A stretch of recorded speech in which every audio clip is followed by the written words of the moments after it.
Okay, so again, if you're having to watch this video from outside, this is 1925, and we're going to record the lesson about what happens when non-conservative forces act. All right, I'm going to share a quick story with you. I'm in this place in your note packet. So I grew up when I was your age, it was the 80s. Pretty cool time frame. But my grandmother grew up in the Depression era. Raise your hand. You know what time period that is? The Depression time. When was it? The 20s, the 30s time frame. Okay, so she grew up during that time. She was very money conscious because they didn't have a lot of money during the Depression era. So she would say to me, Mr. Isaac, turn off, I don't know why she called me Mr. Isaac, right? I'm in like third grade. She goes, turn off those lights, you're wasting energy. And I was a smart aleck. I said, but Grandma, how can I waste energy if energy can't be created nor destroyed, right? So she didn't like that. But the idea here is mechanical energy is not always conserved, but total energy is. Mechanical energy is only conserved if WNC is equal to 0. WNC represents work done by non-conservative forces. If WNC is 0, the mechanical energy is conserved. Total energy is always conserved. So why did my grandmother say turn off the lights? And the reason for that is that not all forms of energy are the same. When we use energy to do things, we often waste a lot of energy as heat. And I want to zoom in really quick and look at this here. Most of our energy comes from coal, natural gas, petroleum, and so forth. All of these are energy inputs. The output energy, this is work that we might do. This stuff here is work that's needed to be able to run our lives, but we have a lot of energy loss. So the conversion loss is WNC. That would be negative. A lot of that stuff just sort of goes into heat. And so we're about 60, we lose about 64% of our energy into non-useful forms. So the idea when my grandmother said, turn off the lights, you're wasting energy, really what I was wasting was usable forms of energy, like good forms of energy. Energy conversion is necessary and inefficient. So usually we lose a lot of energy in the process. Where are my car people that are car enthusiasts? A person or two?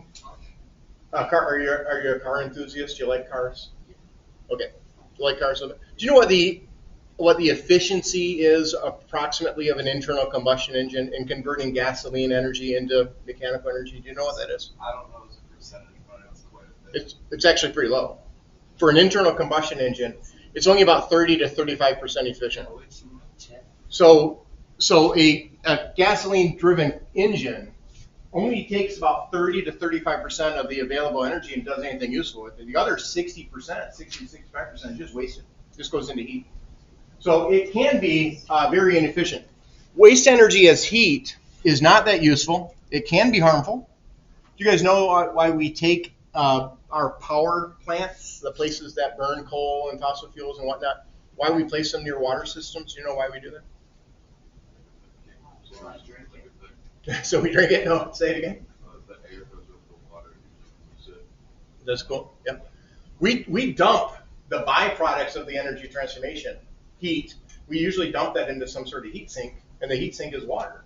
Because water has a really high specific heat, it's really hard to change its temperature, which is why we have such moderate winters and stuff around Lake Michigan, which is why we can go outside during really cold temperatures and not immediately freeze because our body has a lot of water. We have a large specific heat due to the lot of water that we have. Same thing here. They put power plants by water systems because that water acts as a really good heat sink. It's a place to dump energy as a byproduct. You can see a lot of energy gets wasted as heat, so they just need a place to be able to put it. Now, it can be harmful, right? It could certainly be. Anyone taking like environmental science stuff? No one in here is taking APES. Pretty popular class in the school, but environmental science is all about trying to manage that, and so it can be harmful to the environment. My grandmother said reduce the load, turn off the lights, because if you reduce the load, you're going to save useful forms of energy. Improve efficiency. So a big part of R&D, that's research and development in today's world, is to make things more efficient. You guys have had phones most of your lives, is that right? You guys notice that your phone's battery life is lasting a lot longer than it used to? That's because of huge efficiency gains that are taken into a place because we want to be a portable society where we want to have portable information like that. And so efficiency is a big thing. And then develop new technologies. So there's a lot of development going on to try to harness energy and make it more productive. Okay, now to show you that heat is a form of byproduct of energy transformations, I'm gonna do that with these steel ball bearings. Now these are really heavy. Feel this? I mean, it's a heavy steel ball bearing. Feel this? Would you agree, heavy? Yeah. What we're going to do is we're going to collide these things. Now, Charlotte, I think I've had you help me before on some things. Would you be okay if I want you to feel there's heat generated during this collision. Would you be comfortable with putting your fingers in the middle there so that you can feel these? I would not have you do that. But I want you to see that heat is a byproduct of this. I'm gonna crash these balls with that paper in between. I'm gonna try to burn that paper. Now it's not gonna ignite, go up in flames, you're not gonna get hurt, but I want you to hold that. So I'm gonna try to burn this here, right? Energy byproduct as heat. Now when I do that, that hole that you see in that paper is actually that paper being burned. And if you look really close, you can see that there's like some brown edges on that where that paper is being burned. Can you see it? Can you smell it too? All right. So the byproduct here is heat, and that's enough to be able to burn that paper. You can see it. You can smell it here.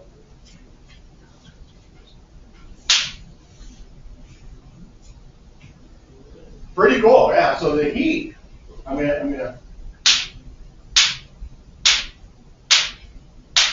make you a little smiley face. Take that.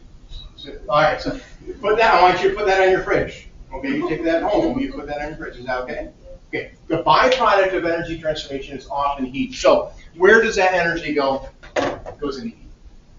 Guys, it's too cold in here. Do you guys agree it's cold in here today? No. Do the old Miyagi? You guys know what this is? Mr. Miyagi? Do you know who Mr. Miyagi is? The Karate Kid? Do that for me. Do that really quick. Try. Can you get some heat built up there? You guys feel the friction is being converted into heat? Can you guys feel it? Raise your hand if you've ever seen the Karate Kid movies. Pretty good stuff, right? That came out, the original Karate Kid was 1984. I was like a freshman in high school at the time. So, pretty good stuff. Anyone watching the Cobra Kai series? Fun stuff. You know the two actors, obviously the actors there are the original people from the 80 series. Sorry. Fun stuff. All right. Unfortunately, none of that stuff really works well on video. Sorry if you're having to watch this from home. All right. Now, we're going to show you guys how to solve problems dealing with WNC not being zero. Guys, pictures are super important. If you were gone yesterday and you're watching any of those videos, pictures play an important role on solving these things. Determine the system.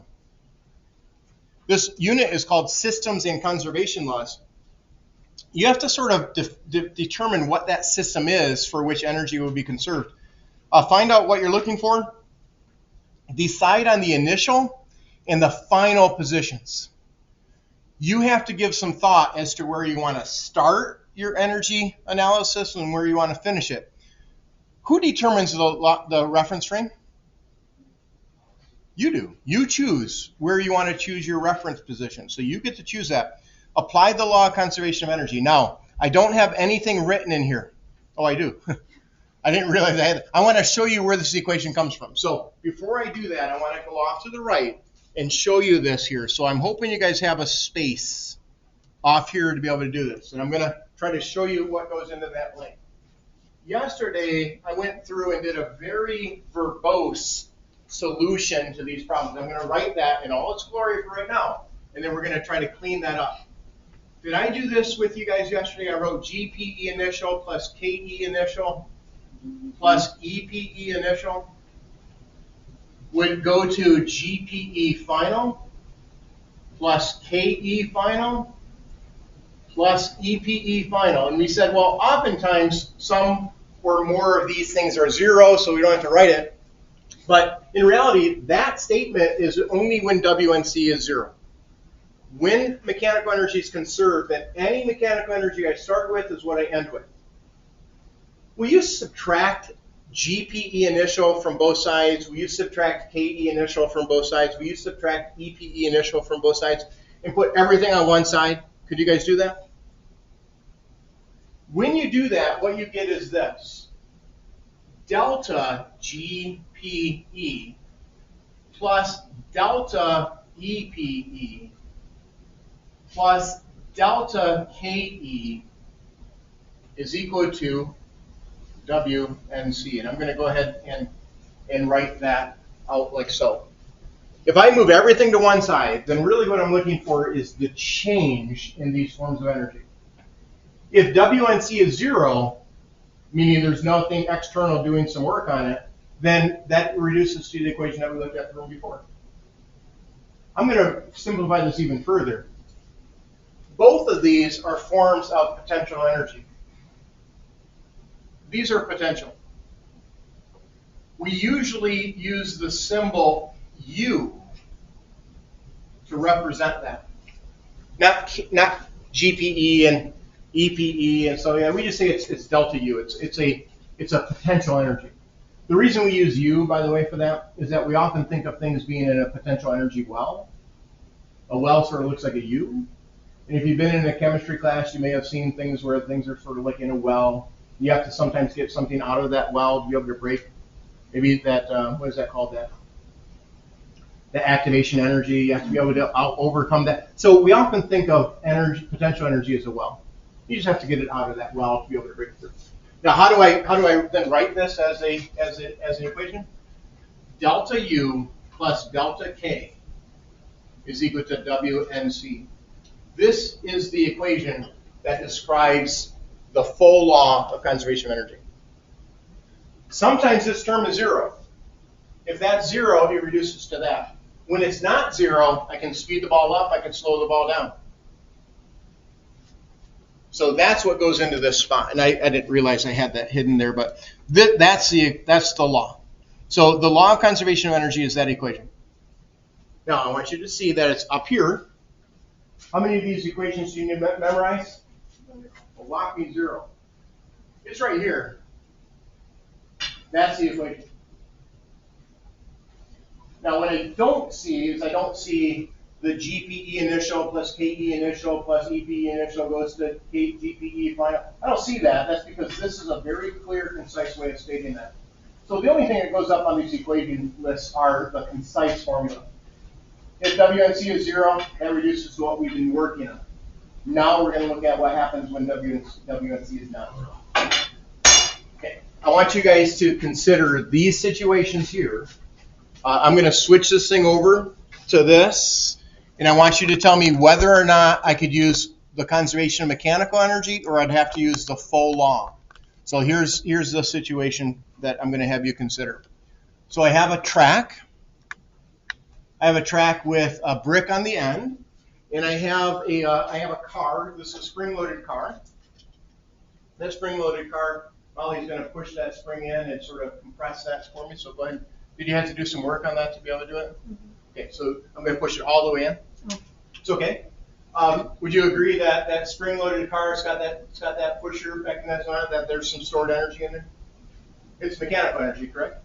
It's U elastic or KE. All right, or EPE, if you will. I'm going to set this thing down. It's at rest. Would you say that this thing has mechanical energy at this point? Is ME not 0? Yeah. It doesn't have KE, it doesn't have GPE, but it certainly has elastic energy. And I'm going to trigger this. Now, when I trigger that, you notice that it goes, don't let it fall. Let it fall? No, I said don't let it fall. Oh my gosh. When I trigger that, did you guys see that it acquired kinetic energy? Would you say that its mechanical energy was conserved in that transfer? Would this be a place for me to use mechanical energy conservation? Are you ready? Don't let it fall. Okay. I got it this way. Mechanical energy conserved? Yeah.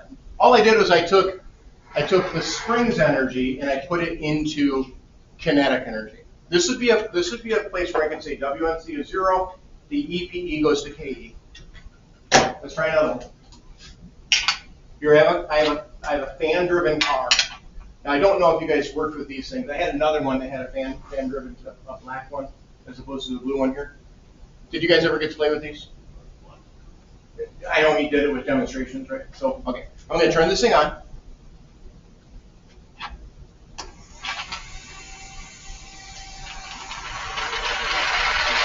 that car's mechanical energy conserved as it flew across that table was its mechanical energy conserved while it was moving across. No. Something external was doing work on this. This thing had an internal spring that converted its elastic energy into kinetic energy. I would use mechanical energy conservation to describe this. This one I would not, because I have electrical energy. Sometimes people will say that's chemical potential energy that's being converted into other forms. I'm doing work on the air, right? This thing is pushing on the air, pushing the air that way. And this thing acquires kinetic energy through that. I would not use I would not use the mechanical energy conservation because I'm doing work external. Okay, let's try another one. I'm going to take this car. I'm going to start this car's energy analysis after I push it, not before I push it. Before I push it, it's got no energy. I'm going to start the analysis after I push it. Don't let it fall. During that thing there where it left my hand, after that I started the clock, it rolled across, hit the brake, and then bounced back. Would you use mechanical energy conservation to describe that? So after it leaves my hand, and then it bounces back, would you use mechanical energy conservation? Yeah. The kinetic energy it has is converted to elastic energy, which is a conservative form of energy, right? That elastic energy gets converted back to kinetic energy, and it rolls back like that. Is mechanical energy conserved during the push? No. After the push, yeah. So I have to know when to use a particular law. Okay. Did I have these things out with you guys before? Okay. Going to do some work. Is this mechanical energy conserved in that process? No. There was something external doing work. I did some positive work, and I stored that as elastic energy. I've increased the energy of this thing. This thing has no energy at this point, other than gravitational. I did some work, and I stored that as elastic. Now, after I let this thing go, I'm going to drop it, I'm going to release it. As soon as I release it, I'm going to start that as my energy starter. And then it goes up. Would you say during that portion, mechanical energy was conserved as it fell, hit the ground, stopped, rebounded up, was mechanical energy conserved there? Yeah, because the only things doing work at that point were the force of gravity and then the elastic force. Now, some of you might say, wait a minute. What about the cable doing negative work to stop it? All that was there for was to stop this thing and allow its elastic energy to transform. All I was really doing was allowing its collision force to be able to trigger that. So that would be a good mechanical energy conservation thing after I let it go. So the idea there, folks, is that you have to determine when you're going to apply that mechanical energy conservation versus the other. This law is pretty useful. You do have to pay attention to your system. So what are you looking for to be able to describe? If you're throwing a ball and you're a part of that object, you probably wouldn't use mechanical energy conservation. If you isolate that object, then you can. I want to show you a couple of problems to be able to go through and do. But this one I'd like to get on the recording. I don't think I'll do the other one because the other one's going to be more involved. So I'm going to show you this one problem, and then I'm going to stop and have you guys look at something called an energy interactive. We have a 136 gram apple, and I'm going to draw that over here. So the apple's at the top of this tree,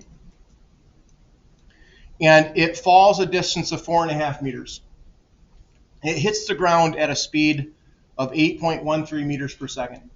And that's slower than it would be if we didn't have air resistance acting. So air drag is acting on this. What I'd like to do is I'd like to determine how much work was done by air resistance on the apple. This is a common kind of problem involving mechanical energy losses due to friction. What I'm going to ask is you to draw 3 pie charts for me. And I'm going to choose this as my reference. So the ground represents H is equal to 0. And what I would like you to do is draw for me pie charts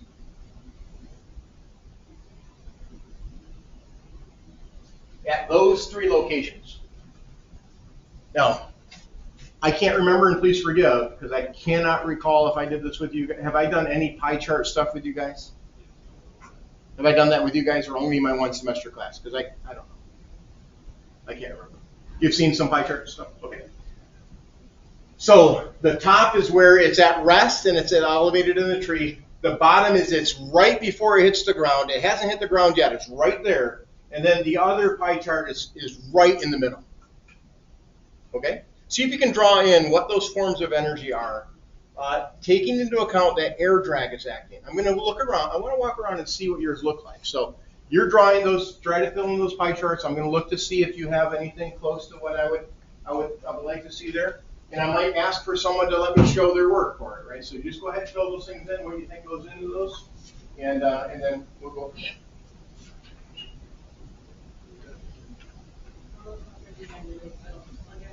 Most of them actually are, but you want me to sign it? You gotta sign it with all. That's gonna take a while.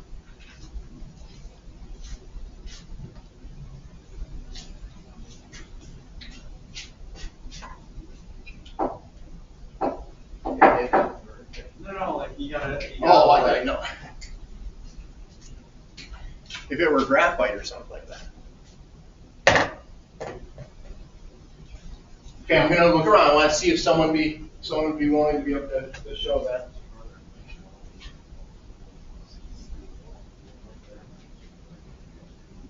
It's okay. That's all right. You know, this is me just sort of seeing how people are doing with the conceptual understanding of this. Here's a little slide. That might be able to show that picture. Looks really good. It's close enough that I can take it. Okay. I won't let anyone know on the camera that this is yours. I think that's what this one would take from. Okay. So here's what I was looking for. Something very similar to this. We're going to modify this slightly because it's got a good start to it. What I'm hoping for you to see is that this is what it would look like if mechanical energy were conserved. Is you would have all the gravitational potential energy going to kinetic energy, and halfway up, which I like, halfway up you have equal amounts of gravitational and kinetic. I like that. Now, if mechanical energy is not conserved because we have air drag doing negative work, right? Air drag on it, one of these two forms of energy is going to be smaller than it would be in the absence of air drag. The size of the pie has to stay the same. But not all those forms of energy are going to stay mechanical. What would I lose? Would I lose kinetic or gravitational as far as like a loss of that pie? What would it go into? What would I actually have less of? I'd have less kinetic energy. So all I'm going to do is I'm going to take this and I'm going to draw a little sliver that shows that I've lost some of the mechanical energy as heat. The size of the pie stays the same as what I have up there, but I'm losing some of that mechanical energy as heat. Now, as it continues to fall, the size of that portion that I've lost becomes bigger.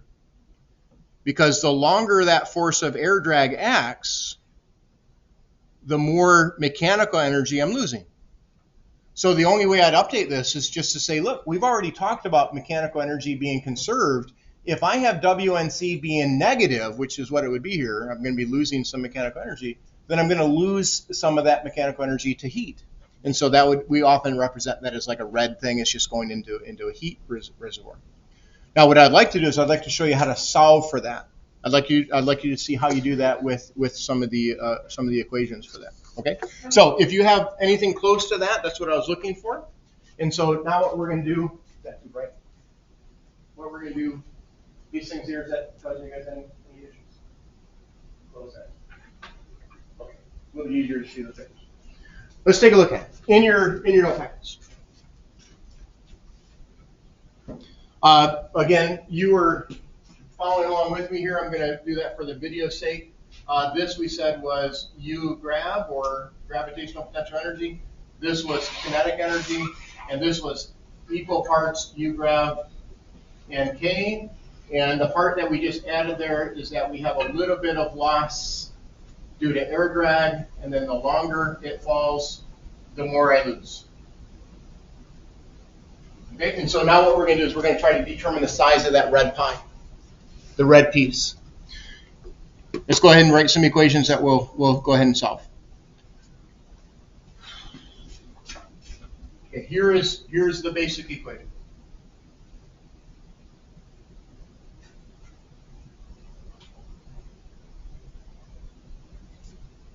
That's the law of conservation of energy.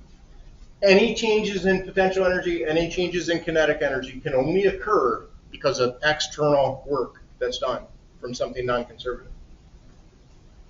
It starts with gravitational, it ends with 0, so I'm going to go ahead and write delta U as mgh final minus mgh initial, and I'm going to put some parentheses around that to show that that's delta U. This next portion is delta K. That would be 1/2 mv final squared minus 1/2 mv initial squared. That represents delta K. And that's equal to WNC. WNC again represents the work done by friction in this case to remove mechanical energy. Now I'm going to use a little bit of highlighting here.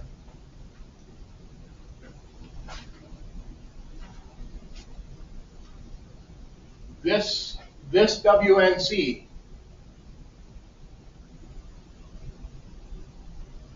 is that stuff there. That's how much we're losing due to air drag. We're going to try to solve that. Once I determine my references down here, this term right here is 0. Because it started from rest, this term is 0.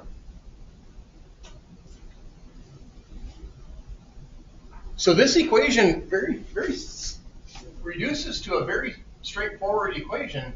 1/2 mv final squared minus mgh initial represents the work that was lost because of air drag.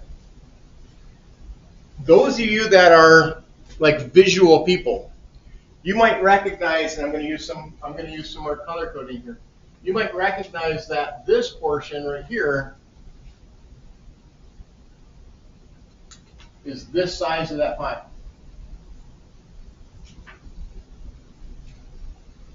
That's 1/2 mv final squared. You might recognize that this portion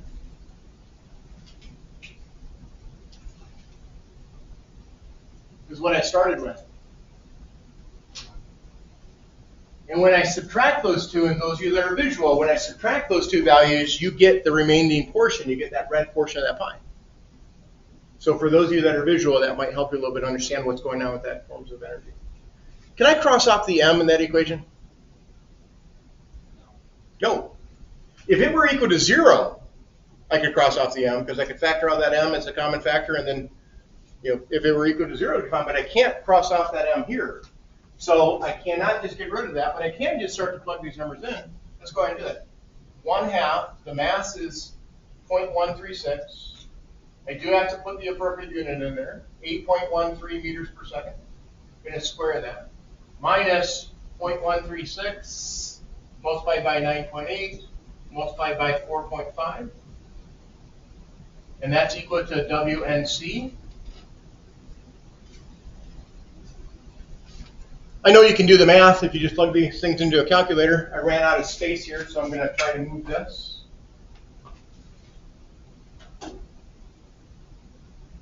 Can't do that really simply, so I just move it like that. This number turns out to be 4.5. This number turns out to be 6. That's WNC. So essentially, this is just saying I've lost 1.5 joules of energy due to air drag, and that's how I find the size of that pie.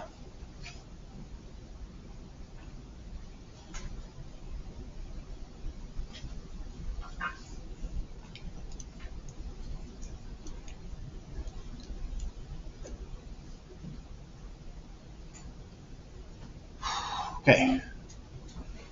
If I want to determine the average force of air resistance, I'm going to go ahead and find that now using the fact that work is a force through a distance multiplied by the cosine of the angle. You might recall we did that before we went on the break.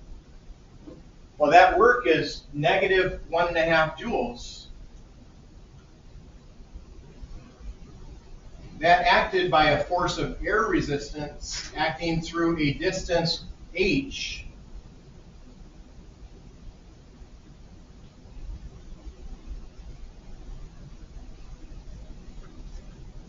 And you see, if I want to get that force of air resistance, all I have to do is divide that energy loss by the height that it dropped.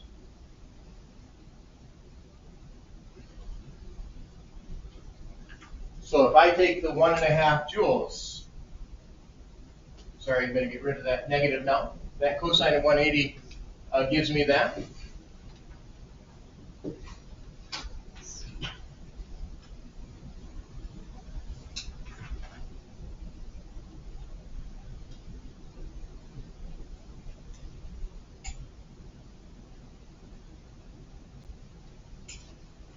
And that's how I would use